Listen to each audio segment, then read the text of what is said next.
बच्चों, यहाँ पर हम लोगों ने कल पढ़ा था स्कंदन की विधियाँ, जिसमें स्कंदन तो आप सब समझते ही होंगे कि कोलाइडी विलयन को विद्युत अपघट्य की थोड़ी मात्रा डालकर अवक्षेपित करने की क्रिया स्कंदन कहलाती है। अब इसको हम विभिन्न विधियों के द्वारा स्कंदित कर सकते हैं। जैसे कल बताया गया था, उबाल कर, ठंडा करने पर, अपोहन द्वारा, या तेजी से हिलाकर, या कंपन द्वारा। तो आज बताते हैं विद्युत कण संचलन द्वारा। तो विद्युत कण संचलन में आपने देखा था यूट्यूब एक कांच की बनाई गई थी, जिसमें उसके दोनों सिरों पर इलेक्ट्रोड लटकाए गए थे और विद्युत प्रवाहित की गई थी। तो विपरीत आवेशित इलेक्ट्रोड पर कोलाइडी कण पहुंच जाते हैं और उदासीन हो जाते हैं, और जैसे ही उदासीन होंगे वो स्कंदित हो जाएंगे।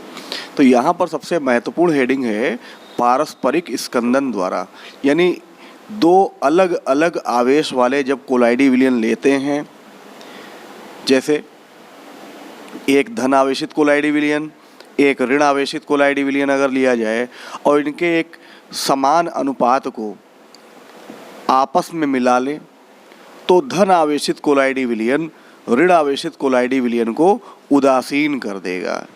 इस प्रकार दोनों ही स्कंदित हो जाते हैं। इसी क्रिया को कहते हैं पारस्परिक स्कंदन। बहुत ही महत्वपूर्ण है, यानी एक दूसरे का स्कंदन करना। तो लाल रंग के जब धन आवेशित फेरिक हाइड्रॉक्साइड के कोलाइडी विलयन में पीले रंग का ऋण आवेशित आर्सेनिक सल्फाइड कोलाइडी विलयन मिलाते हैं, तो दोनों ही एक दूसरे को उदासीन कर देते हैं और दोनों ही स्कंदित हो जाते हैं, जिससे विलयन रंगहीन हो जाता है। तो यहाँ पर रिएक्शन लिखी है।